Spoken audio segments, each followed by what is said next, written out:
Hello and welcome to the Michael Mamas Show. I'm your host, Michael Mamas, and we're coming to you from Mount Soma, home of the Sri Someshwar Temple in the mountains of western North Carolina.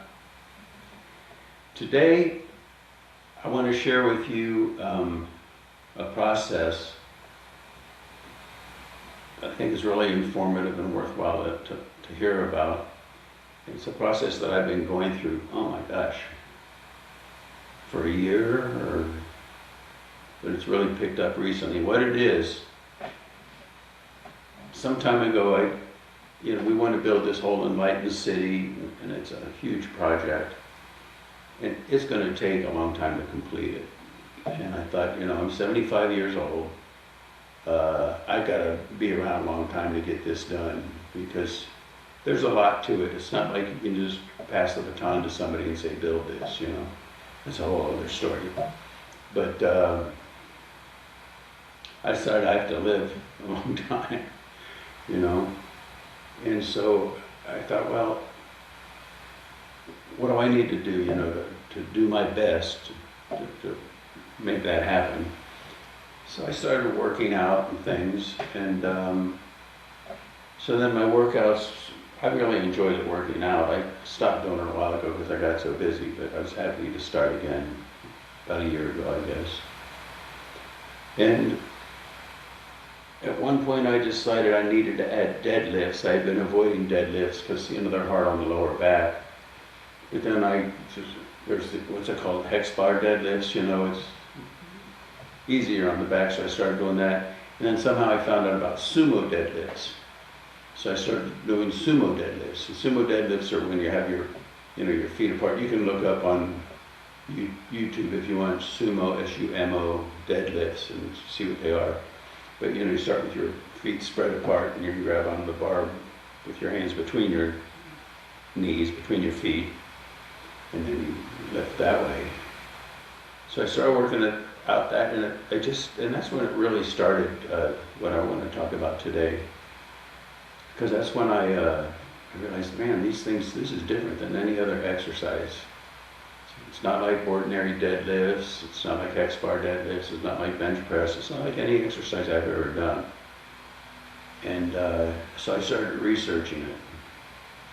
And I found some places where they talked about it as a unique thing. And the idea is, and then I started comparing it to when I was teaching hands-on healing and how you ground into the earth with your feet, and how the energy, at time I call it energy, I don't do that anymore, and you'll learn about that, but comes up through the legs, through the stick man I call it, the vertical energy dynamic, and energizes the body, and that's how you do it. But now as I got more and more into the mechanics, at one point I started realizing, and I'm doing it this way on purpose, by the way. I think it's important to share in the ancient healing arts, the ancient internal arts, what would we call them, books or manuscripts, or talk about this. And it's right that the problem with teaching anything really is that you usually teach the final product, the final result, what sumo deadlifts are like once you've mastered them. But to really teach it, what's important, you need to teach the process, the stages that the person goes through. And that's when I really started studying more and more about the internal arts, the ancient Chinese masters and that. And then it was discovery after discovery in the process. And then reference back to these internal arts manuscripts, if you will. Because you see, that's not the way education is done. Education is usually spoon feeding the final product. If you want to become a mathematician, you don't derive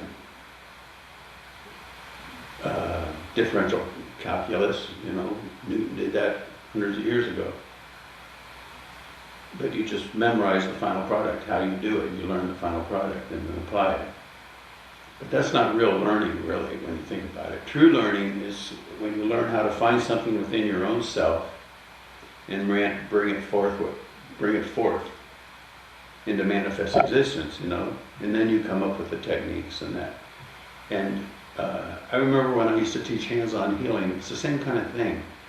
Like, how do you feel, for example, a chakra? You put your hand on a chakra, and you feel it, person's chakra. And I described it in a million different ways, you know, and people try, I can't do it. But then when they finally did it, whatever it is I said last, they'd say, oh, well, if you said it that way in the first place, I would have gotten it right away. Which is understandable, I get it, I'm good with that. At the same time, it's not true. It's just that that's when they finally found it within themselves. And what I say to one person versus another, when they finally find it within themselves, is just their process. So I remember in my process with sumo deadlifts, at one point I realized that it was about a triangle. And it took me a long time to derive to the triangle.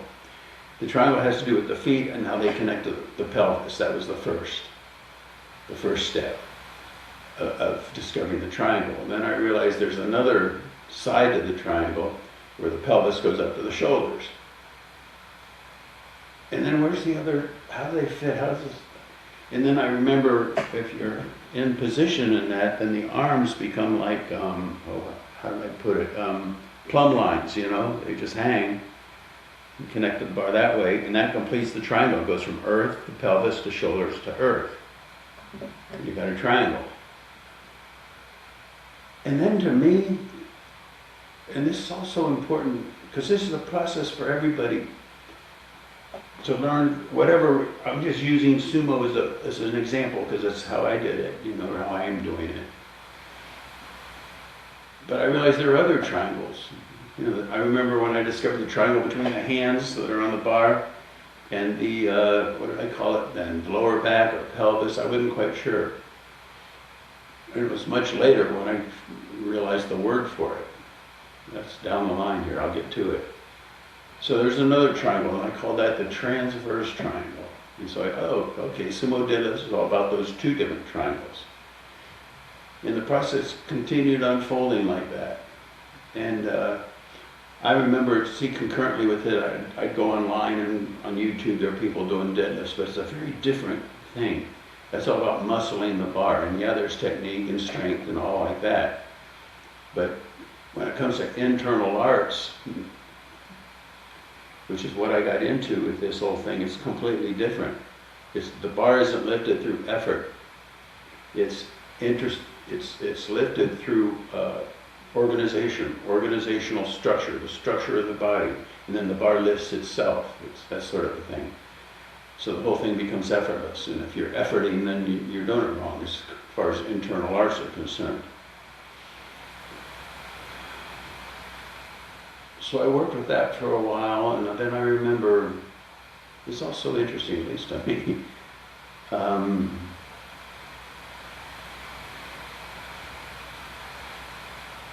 somehow I got onto the idea of what was next. I think in the internal arts, I saw they talked about spirals. And I was like, well, what is spirals? What are they talking about, spirals? Because, see, a lot of the language, and this is important, in those ancient manuscripts, it's a different language they're speaking, and it doesn't really interface with the way we think. And so what the heck is spirals, you know? And I remember trying to imagine maybe spirals of energy coming up my legs and up through the vertical energy dynamic, and, you know, like that. And then I started discovering that there are all kinds of different spirals, and this is referred to in the literature, and you find them in different parts. But it was so abstract and almost nonsensical, really. But then I realized that what we're talking about here is, you know, when the joints meet, for example, the knee, the energy just isn't like a straight stickman line that goes up the leg and up the thigh. If you're into hands-on healing, it's helping a lot, I think. It doesn't do that. It's currents that flow. But do they really flow? I guess you could say it flows. But then I remember reading about in the ancient literature, they talk about the silk. Oh, I'm trying to remember the word now. The silk. There's a word they use, doesn't really matter. But the idea is that there's like a silky fabric that runs through the whole body, and that's where real strength is. That's where real integration comes from. Silk can bunch up and get, snagged, but if silk is healthier, for lack of a better word, it just kind of flows. And so you've got the silk currents, if you will, but they're not really currents, it's a wrapping. And so, okay, that spirals because the silk permeates the whole physiology.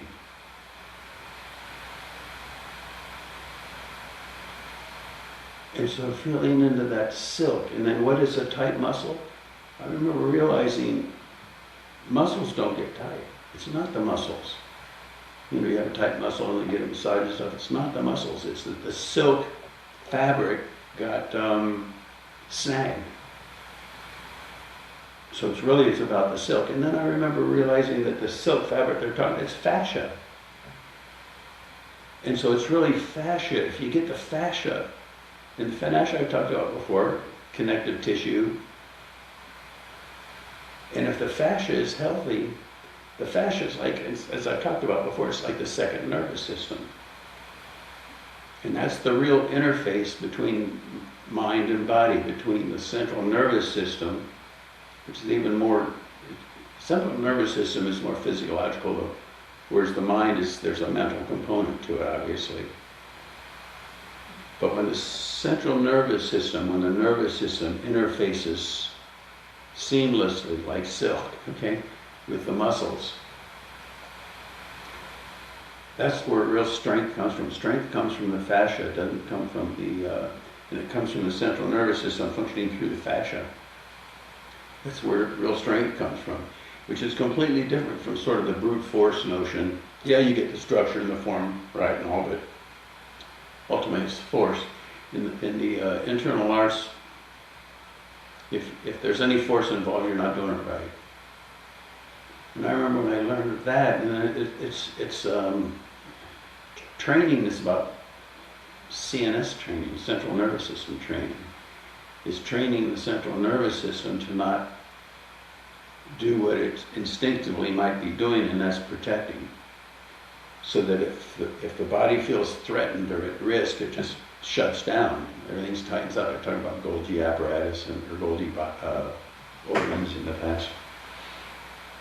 And so the trick then, with respect to internal arts, is quite the opposite. It's effortless, it's smooth, and if you get to that point where the body is about to tighten, or you feel like this is a little bit too much of an effort, it's going to require effort to move that extra 20 pounds or whatever, you stop. Because what did you just do then? You taught the central nervous system that it's safe. Because why does it shut down? It shuts down because it feels like the body's not safe. But if you go right up to that edge and then back off, you send the central nervous system a very different message. It's safe. And see, this applies to life. I hope I'm conveying that. Because then the next time you can do that extra 10 pounds and the body's kind of gotten comfortable with the process. And so the whole thing evolves. And it's all effortless.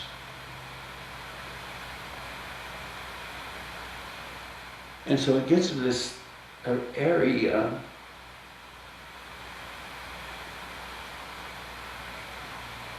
with respect to tension, and that the body learns there can be tension without it being compromising, without it being threatening. And that relates, think about when you're talking to another person and the conversation gets difficult. What we tend to do is we tend to tighten up, don't we? And the whole thing kind of collapses down. And access to the deeper values of the self get shut down, the central nervous system in the analogy. And so what we learn then is to be effortless with tension, which maps perfectly onto the Sumo. So Once you find your field of interest, be it sumo deadlifts or, I don't know, swinging a tennis racket or whatever, or interacting with other people, verbally, communication, all these same principles apply, you see? So at any rate, this whole thing has unfolded into a book. And I'm writing the book in a way where, you know, somebody who's just into sumo, they get a lot out of it. But if they had no interest in sumo whatsoever, then these principles come out. If you haven't read the introduction at michaelmamas.net for this podcast, I don't know, it came out really, I thought it was beautiful, the beginning especially. But I talk about parasympathetic reorganization. Because you see, we are sympathetic, this is also interesting, so many branches of this. In the world today, we're sympathetic nervous system oriented. It's all about acting and getting things done. Whereas the parasympathetic is that quiet, it's more like, relates, you could say, more to the fascia, if you will. And so it's kind of like the silent background. And as the parasympathetic system gets reorganized, it's all about organization of the physiology in the parasympathetic sense. And as that gets reorganized, that's where real strength comes from, that's where real health comes from, coordination, everything else. And not just for the, again, not just for the physical body, but for how we function as people and how we communicate. We tighten up too much. And sympathetic nervous system says the solution to tightening up, not enough, is to tighten up more, you know, which is completely the opposite.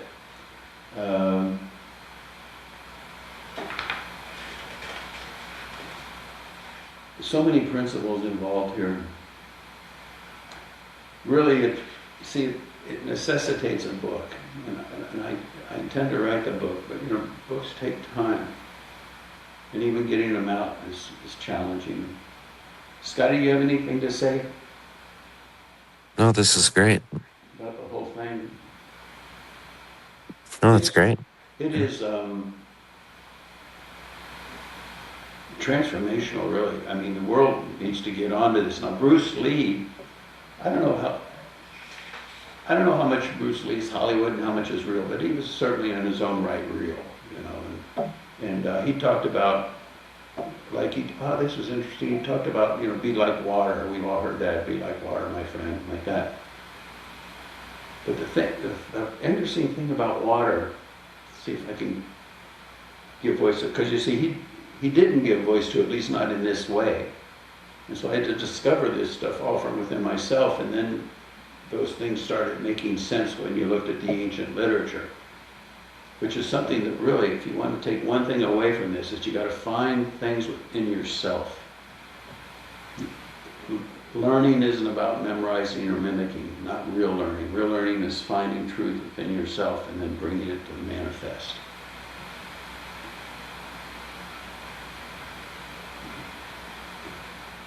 So water doesn't resist anything.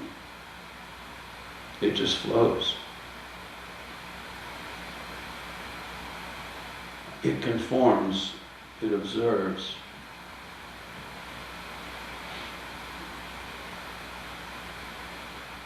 Think about when you're interacting with another person and if there's some conflict or something. It's not about confrontational. It's about gathering information. It's about flowing with who they are, where they're at, what the whole dynamic is, where you're at. And then the whole thing just naturally unfolds. I remember when I used to teach hands-on healing, I used to teach a principle called leading while following. Because you're following. It's all about, in this case, the other person, and it's following them. And any leading that happens is effortless like water. Water knows when to roll off or go around a rock or flow down the rapids or whatever. So it's leading while it's following, you see? And that applies to Sumo, it applies to life, it applies to everything. So there are tons of principles like that. I want to bring them out all in the book, and there's just so much, and this is just a little glimpse. And see, like it says in the ancient literature, not all ancient literature, but at least the internal arts stuff that I've been referring to, and not throughout, but in places. Once you get it down, it's no longer about grounding into the earth. It's no longer about feeling the spirals. The spirals come and go pretty quick, at least in my experience. All that drops away. And you get to the point where all you're doing is lifting the bar. All you're doing is talking to somebody. It's not about the principles, it's not about the techniques. And so really, when you're at that point, you're not a very good teacher, because you've forgotten all those principles that got you there in the first place. See, techniques are like doorways that lead into the room, but they're not the room. They're just the doorways that led into the room, and once you're in the room, the doorways don't matter anymore. It'd be a cool book, Scotty. It is a cool book. I mean, I've got a fair amount of it done, but there's so many principles that I, of course, haven't addressed in this short little podcast, but I still need to bring about in the book.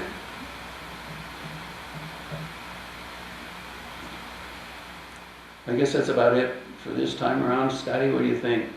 Yeah, I think you got it all. It's a beautiful knowledge. It's just unbelievable. And I'm excited about it. I mean, I'm excited for each day what's going to unfold. I mean, every day is another learning about, a discovery about this. And even this morning before this podcast, what was I working on with it? It's like, wow, man, these are so many wonderful, cool principles. There's so many different doorways.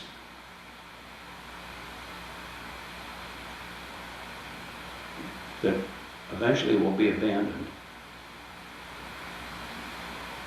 once you're in the room, you know. All right. Oh, I have to learn how to shut this thing off again, don't I? This new system, I haven't figured it out at all yet. I will eventually, but right now I don't know. I don't even know how to stop this podcast from running. Maybe I'll just shut down and reboot it after I go offline. All right, everybody, thanks for listening, and we'll talk again next week.